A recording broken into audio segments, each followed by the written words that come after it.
Messieurs, dames, bonjour. Donc, vous allez m'excuser déjà parce que c'est pas mon métier. J'ai compris. Faut pas négocier.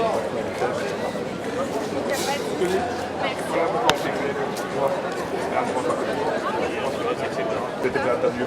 j'ai entendu parler. Voilà, on s'inquiète, il y a un problème financier parce qu'on est les artistes, le chœur et l'orchestre, sont en dessous des minima conventionnels, alors que tout le reste est énormément au-dessus, quoi. Premièrement, puis surtout, nous on s'inquiète par rapport au fait qu'il n'y aura peut-être pas les emplois artistiques. On a vu que le ballet a été supprimé, le chœur on a perdu 6 postes, l'orchestre, son poste contrebasse solo, c'est...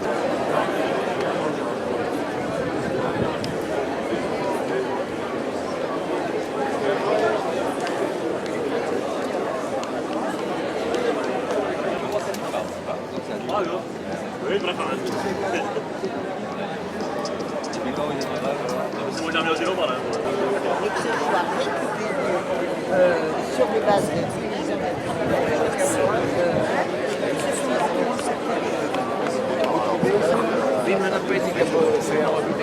Bonjour pour ceux qui sont arrivés il n'y a pas longtemps.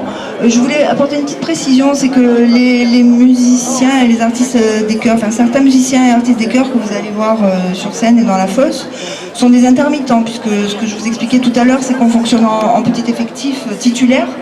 Et donc les musiciens et artistes des chœurs que vous allez voir sur scène et dans la fosse, en grande partie, ce sont des intermittents, c'est-à-dire que eux ne sont pas grévistes puisqu'ils viennent au coup par coup, ils viennent pour une œuvre. Une nouvelle personne qui arrive pour le spectacle.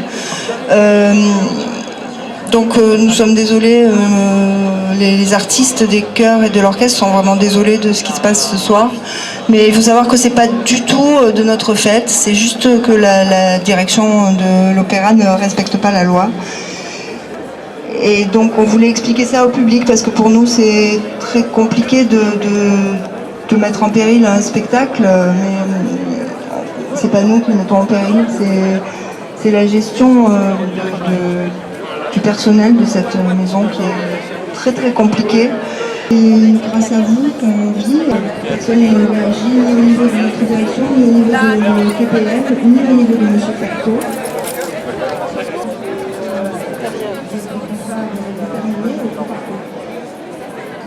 Donc nous qui sommes les permanents, afin de ne pas subir les conséquences de votre mandat, ça paraît difficile. Je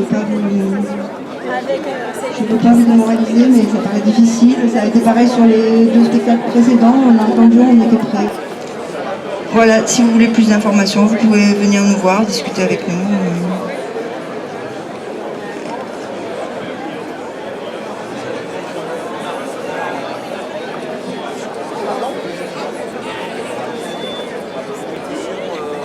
En ligne et Perry, il n'aide pas à la représentation.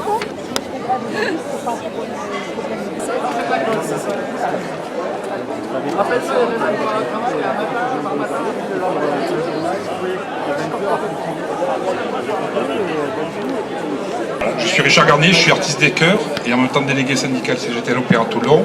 Je tiens quand même à dire déjà merci à tous les militants, supporters, etc. d'être venus ce soir nous soutenir. L'intersyndicale, CGT, FO, CFDT, car vraiment notre avenir n'est pas rose et nous inquiétons énormément.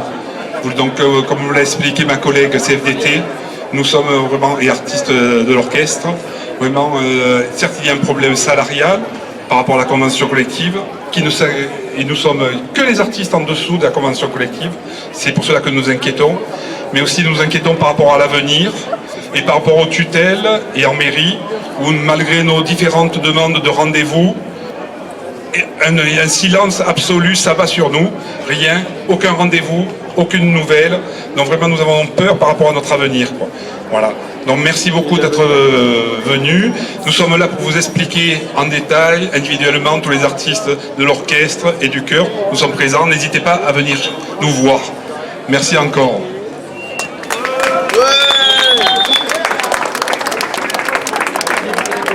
Si on a annoncé à l'intérieur de l'opéra que nous travaillons 60 heures ou 70 heures par mois, nous on travaille 100% du temps qu'on nous demande de travailler.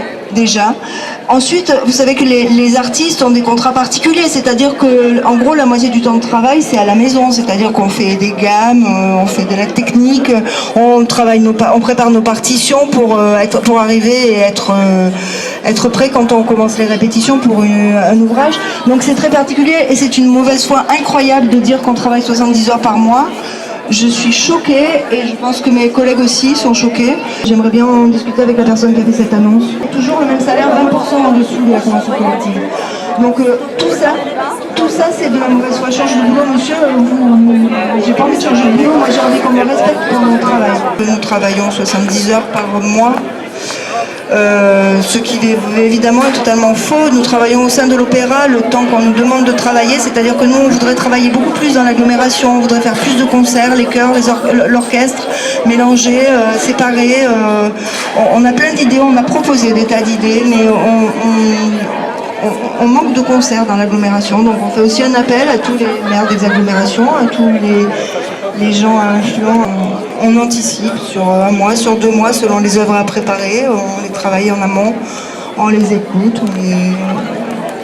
on fait notre travail, on le fait, et les 151 heures par semaine, on peut vous dire qu'on les fait, on peut inviter des gens chez nous si vous voulez pendant qu'on travaille, c'est pas toujours très sympa d'entendre de la technique, mais on le fait.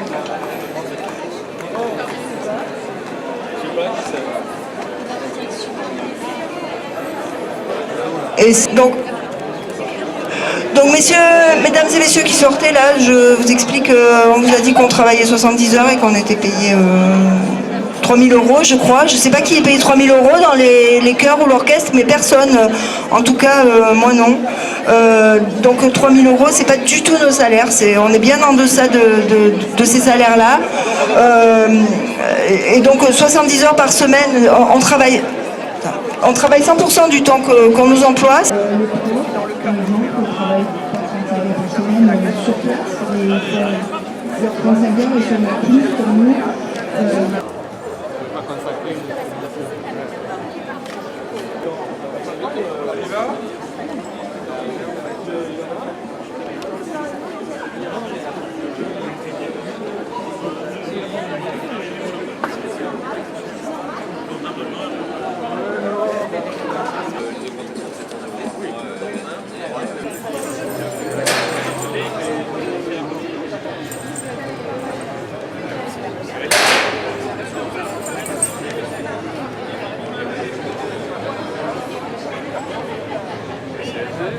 De toute façon, aucune solution.